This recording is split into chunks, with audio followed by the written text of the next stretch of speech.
Hello my dear students, welcome back to SPC online education.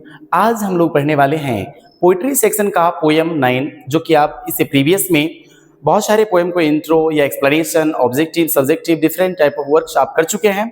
तो आज हम लोग जो आपका पोइट्री सेक्शन है पोएम 9 है, जिसका नाम है स्नेक, और स्नेक के बारे में पढ़ने वाले हैं। लेकिन first of all we have to study the intro of this poem and that is written by D H. Lawrence. हम लोग सबसे पहले इस पोएम और इस पोएट का जो इंट्रो है उसको पढ़ेंगे, ठीक है। तो देखिए, शुरू करते हैं अबाउट द पोएट।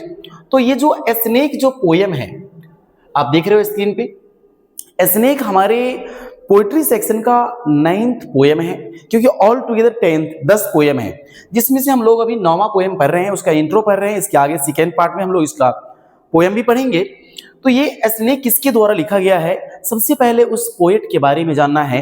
वो कहाँ के रहने वाले थे, वो किस तरह के पोएट हैं, कविता वो किस तरह की लिखा गया है, उनकी एक्टिविटी क्या है, थीम क्या है, ये सारी बातों पे चर्चा हम लोग करेंगे। तो ये जो पोएम आप देख रहे हो, ये पोएम किसने लिखा है? डी.एच. लॉरेंस ने। डी.एच. लॉरेंस ये एक इंग्लिश राइटर है और पोएट भी है, साथ ही साथ नॉवेलिस्ट भी है। डी.एच. लॉरेंस जो है, ये इसका इंट्रो टू द पोएट किसके लिए? स्नेक के लिए। जो स्नेक पोएम है उसके लिए हम लोग पढ़ेंगे। तो देखिए, अबाउट द पोएट, कवि के बारे में जानेंगे।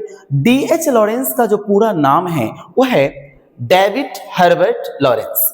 डी.एच.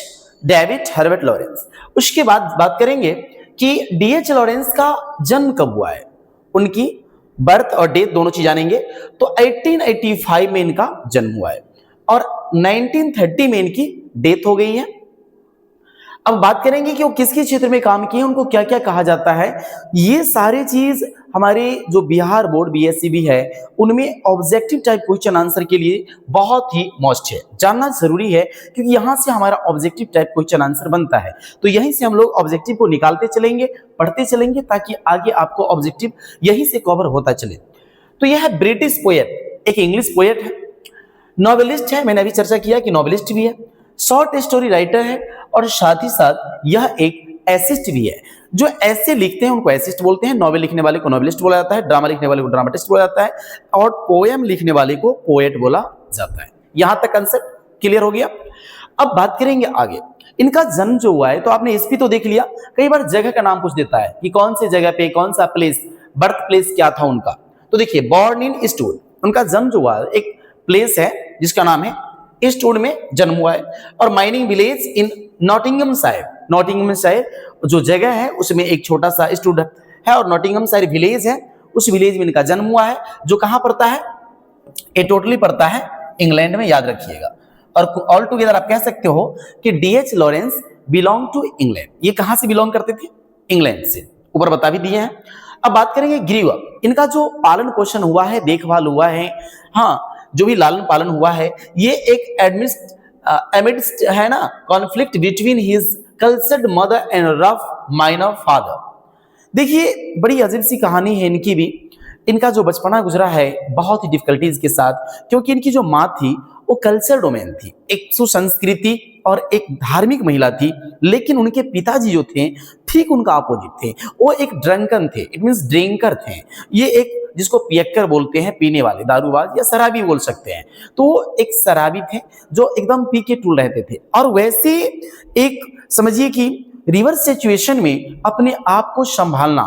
तो एक्चुअली हुआ क्या कि अपने माँ का जो बताया गया राह था उन पे उन्होंने चला, और पिताजी को उन्होंने इग्नोर किया। बाद में फिर उनके अंदर समझ आई तो उनका भी बहुत रिस्पेक्ट किया। ये तो आपने देख लिया, इनको समझ गए कि ऐसे किसके द्वारा लिखा गया है। एक बार रिवाइज भी कर लेते हैं, डी.एच. लॉरेंस। और about the poet, D.H.. Lawrence का पूरा नाम क्या है? David Herbert Lawrence. इनका जन्म 1885 1930। ये ब्रिटिश पोएट रह चुके हैं, नॉवेलिस्ट, शॉर्ट स्टोरी राइटर और एसिस्ट। यहां तक कोई डाउट है? इसके बाद है ईस्टवुड में इनका जन्म हुआ था, जो एक विलेज है नॉटिंघमशायर, ठीक है। और उनकी माता जी जो थी वो आपको कल्चर डोमेन थी, ये ऑब्जेक्टिव में भी पूछा सकता है। और उनके फादर के क्या थे? Rough minor father, it means एक ड्रंकन थे जो ड्रिंक करते थे बहुत ज्यादा। आइए, फैमिली का इन्फ्लुएंस जो पड़ा हुआ है पर्सनल स्ट्रगल पे, और क्या था उनका। तो फैमिली इन्फ्लुएंस अर्थात उनके परिवार का जो प्रभाव है वो, और बेचारे पर्सनल स्ट्रगल भी बहुत किए हैं। तो जब यूथ हुए तो रिजेक्टेड हिज फादर, जब वो जवान हुए, यूथ हुए, तो अपने फादर को रिजेक्ट कर दिए, अर्थात अवहेलना कर दिए। रिजेक्ट कर देना मतलब यहाँ अवहेलना करना। एंड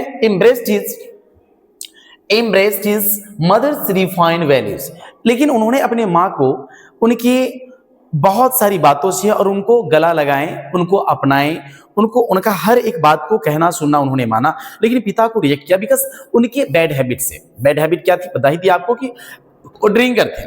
बाद में मैच्योर्ड एज अ राइटर, जब डीएच लॉरेंस बाद में चल करके एक राइटर के रूप में मैच्योर हो गया, परिपक्व हो गया। जब इंसान मैच्योर हो जाता है तो हर एक चीज को बारीकी से देखता है, समझता है और उसको एक्सेप्ट करता है, राइट। और उसके बाद में वैल्यूड हिज फादर नेचुरल ऑथीनेस, और अपने पिता को जो भी है उनके लिए वो उनकी वैल्यू देना शुरू कर दी, उनकी रिस्पेक्ट करने लगे। ऐसा उनके मन से ख्याल हट गया नहीं। आगे देखिए, अब हम बात करेंगे यहां पे डीएच लॉरेंस के द्वारा कुछ इंपोर्टेंट मेजर वर्क्स है। ये वर्क्स जो है ना, आपकी जो एग्जामिनेशन होते हैं, बोर्ड एग्जामिनेशन, उस बोर्ड एग्जामिनेशन में हर एक पोएम का या प्रोज का जो इंट्रो होता है, इंट्रो वाला पार्ट जो ऊपर वाला पार्ट है, उसमें से कोई भी वर्क्स उठा लेता है और आपसे पूछ देगा कि this works has been written by daughter, किसके द्वारा लिखा गया है। तो जैसे यहां देखिए मेजर वर्क्स है, बिजोर वर्क्स जो है किनका, डीएच लॉरेंस का। कुछ वर्क्स है उनका नाम पढ़ेंगे और आपको याद रखना है कि all the works are written by D H Lawrence. तो इसमें फर्स्ट है ए कलेक्शन ऑफ पोएम्स, 1909 में लिखा गया है। द व्हाइट पीकॉक 1911 में है। The trespasser 1912, sons and lovers 1913, the rainbow, ये पूछा भी गया था जी, वीवीआई है बिकॉज से रिपीट किया गया है, ये पूछा भी गया है प्रीवियस ईयर में। तो द रेनबो किसका है, डीएच लॉरेंस का है, 1950 में लिखा गया है। द प्लम्ड सरपेंट किसकी है, 1926 में लिखा गया है, तो डीएच लॉरेंस का है। और एक लेडी चार्टलीज लवर 1926 में। तो ये रहा आपका intro of this poem and about the poet D H Lawrence के बारे में हमने आपको भी बताया है, और आई होप आप डेफिनेटली समझ गए होंगे। और फिर हम लोग इसका नेक्स्ट पार्ट लेकर एक्सप्लेनेशन के साथ में पोएम को लेकर उपस्थित होंगे। तो it's enough for today and thank you for watching this video. Have a nice day, bye bye.